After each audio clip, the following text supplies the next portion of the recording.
Welcome back to the 3 Miles MC YouTube channel. Today we are on the Royal Enfield Himalayan Scram 411. This is a really cool bike. It was provided by the Biker Point company. I really like how it looks. And all the scrambler aesthetic. This amazing livery. I really like it. So let's get going. Let's fire it up. It sounds quite good. I already have to say, it's not the best for quite a tall rider. I can already feel my knees going past the molds on the tank. Not the best feeling. Kind of still have the instinct to constantly rev a bike to stop it from turning off from driving all the carbureted bikes. It doesn't feel the most potent. I'm currently coming from 46 horsepower from the Sim scooter that I rode right before this. Yeah, because that's one of the questions that's like really big in my mind. If the 25 horsepower are enough on this bike. Because I am still in my A2 license, and I always, when I saw the Royal Enfields, I was thinking, why did I bought a used bike at the beginning and why didn't I just go for one of those? Because 25 horsepower, if you're like really at the beginning, is probably absolutely enough. I remember the first time being on my FZR and being scared of opening it up completely, and that was when it was still to 48 horsepower restricted. So let's see how this thing does when accelerating. Ooh. Well, this is kind of a slouch, to be honest.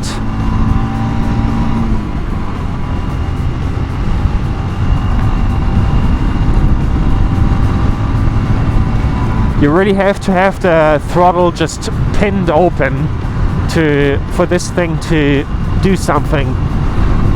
It's alright. I mean, you have to look at the price point on this bike, and that is really alright too for this performance, and it performs how it performs like a car basically. But like if I now try to accelerate in 5th gear, nothing is really happening. Like at all. So let's downshift to 4th gear and let's try to max out this bike. Let's try to see how quick it will go.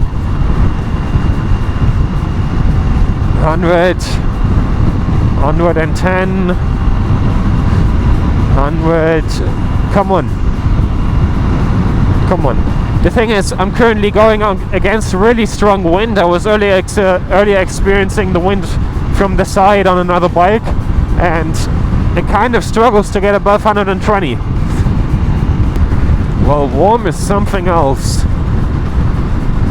Of course, this bike is not made for all those super perfect roads that we have here in Europe and especially in Germany. This bike was mainly produced for the Indian market. And in India they have different roads where like sometimes you have asphalt, sometimes you don't. And for that it's probably quite amazing. Also with the off-road tires and everything. For just cruising on the highway, this is actually quite fine. I mean, does it have a 6th gear? Maybe that was why we got it up higher earlier. Oh no, it only has 5th. What I gotta say, I really love the dash. Because I love dashes that still have like manual gauges, and I still also really like the little TFT in the middle with the it kind of looks like a clock. It has a gear indicator, which is nice. It has a fuel gauge, which is quite neat. It also shows the time. I kind of dig that. For I think more info, you can connect the bike to an app on the phone. So I just turned on the indicators for the first time, and I gotta say the feeling for the indicators is really nice of like how they turn on. It's really smooth. I think one of the reasons why people buy these bikes is for the scrambler aesthetic. It really delivers on that. Also with this color scheme, that is really cool.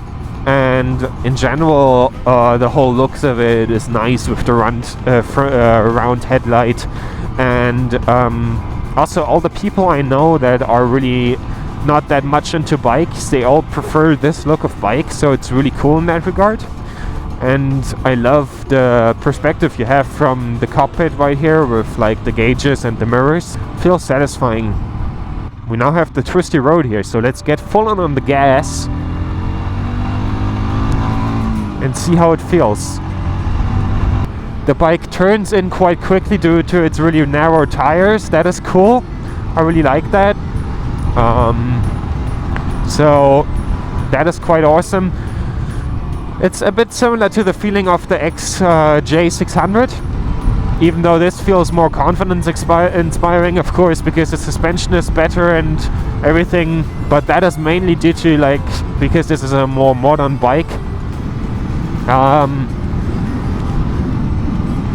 I think if you're a really beginner and really want to be careful and make a reasonable decision, then this is actually quite cool. Especially if you're a beginner rider, you want a bike that can kind of do everything, and because this bike also has some more scrambler-like capabilities, that can be really cool. Sadly, we don't have the opportunity to take the bike off-road today. But I can show a clip of how my boss off-roads it. So I asked him how the bike performed off-road, and he told me that the suspension is actually quite stiff and that the tires come from the factory don't really work well with mud.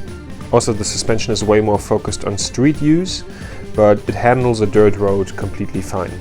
And also, in my opinion, a factor is you can actually enduro hike most bikes due to the short wheelbase and the little weight that motorcycles have. It's probably not the most off-road capable, because I mean it's still a scrambler. It has some decent off-road capability, but you cannot expect an enduro. But I think it will definitely do fine with most stuff you throw at it. So I think this whole kind of can do it all bike mentality is kind of cool. And also switching from side to side now in the curves feels nice. Of course, you really want to keep the speed that you have. You can not really, you kind of want to carry the speed through the curves, because it does not really accelerate that nice. Now I'm twisting the throttle, waiting and waiting for it to go up to 100 again. But as long as you're fine with that, that is all good. I think this is a really nice first bike. If you are really new to riding, I would consider this. But if I would be already a bit further in my riding career, I wouldn't get it. I mean, it looks really nice and the price is good, but I ride A2 bikes that I have 48 horsepower, which is also not a lot, and I'm not satisfied by this, to be honest. But earlier, 1.5 years ago, when I was still really scared from the power that a bike can have, I think this would have been quite cool. For that kind of person, it's probably a really nice bike, or when you're a bit older and want something really chill. Kind of to get to a conclusion with this bike, I think this bike is cool. I like it, but I like it because it's a motorcycle. I kind of like all bikes. To be honest, I wouldn't buy it. The optic is cool, of course. It looks nice, but I think they're nicer looking ones, and also they're nicer looking ones that drive also really fun. Yeah, this bike has off-road riding capabilities, but my Yamaha XJ600 is not built as a scrambler, and you can off-road quite fine with that one too. So I do not know. I would get it just for the off-road capability, also because the power is an issue. I mean, I'm now in some industrial complex right here, and I'm doing low-speed stuff, and I'm really pushing it. I'm pushing it really. And I was a little bit above the speed limit just now, but I wasn't so much above the speed limit that I could have lost my license. And I was really trying. So I'm not sure about the whole 25 horsepower thing. If you're a real beginner, really at the beginning of your motorcycle journey, and for some reason are one of the really sensible ones that think, oh, 25 horsepower is enough, which it would absolutely be in that case. In that case, it's absolutely enough. Then consider buying this. But also, you would grow out of this bike really quickly.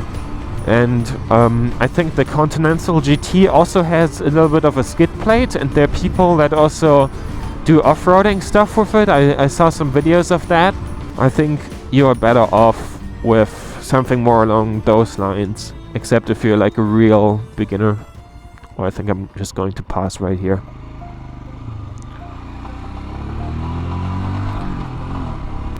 I think the 25 horsepower are alright if you want to do motorcycle touring, but then you would get the normal Himalayan and not the Scram. So I don't really get it. Acceleration on the cross-country road is not not enough, and of course I'm saying that from a European perspective with like perfect roads and everything everywhere. So keep that in mind, definitely.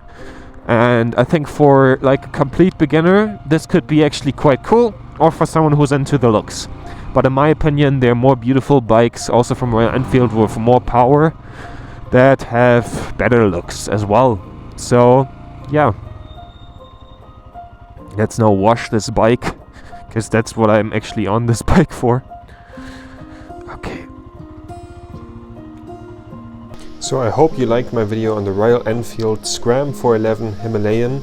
If you did, give this video a thumbs up and subscribe to the channel. See you soon.